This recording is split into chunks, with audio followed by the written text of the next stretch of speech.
Unit 26. We're inbound with a 50-year-old male police officer with severe facial lacerations, weapon unknown. We've got grand mal seizure activity, but he's post-ictal now. The vital signs are good. Pressure is 130 over 90. Yeah, that's right, 90. Pulse 84. We got him on lactated ringers running, and the patient is on 10 liters.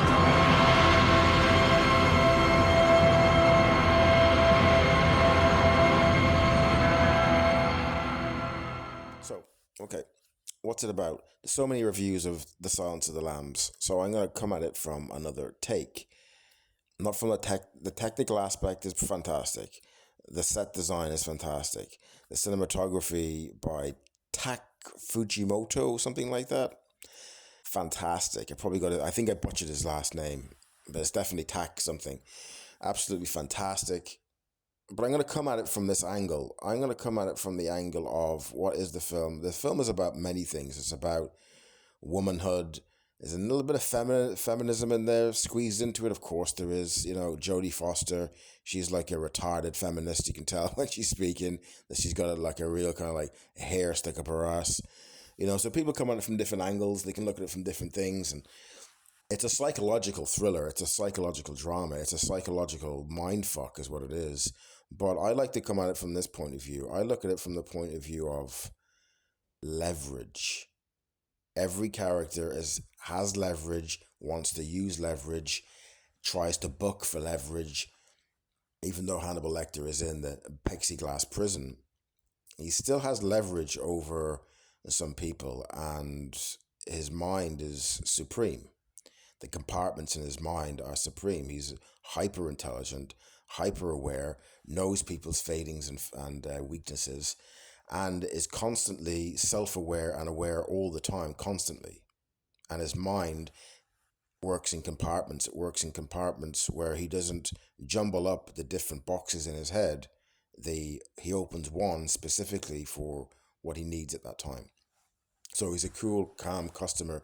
Even at the end, when I showed you that clip of him in the ambulance, and see how calm he is, see how reserved and kind of like laid back and relaxed that he kind of is in his own skin. And most of the people in the film are not, right? So it is about leverage. Everyone wants leverage over everybody else because that's what it really is when you're having a relationship with someone else. All it really is, do I have leverage over this person? Jodie Foster, she wants to quell the demons within inside herself, so she thinks saving somebody else is going to quell that inside herself. That's not the way the world works. It's not going to happen that way, right? But on the outset, it looks that way. But did she quell the demons inside herself? Well, the film doesn't say that.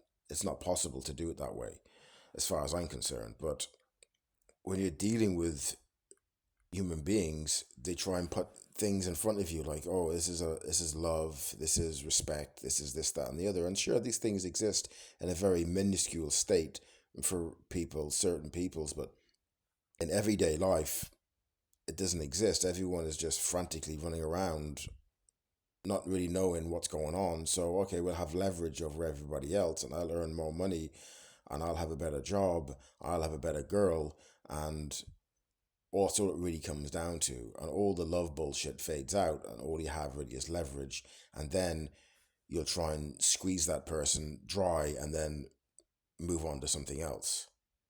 So, in essence, the connection, the so-called relationship between Hannibal and Clarice in the film is at least more genuine than anyone else's relationship in the movie because at least they're honest with one another.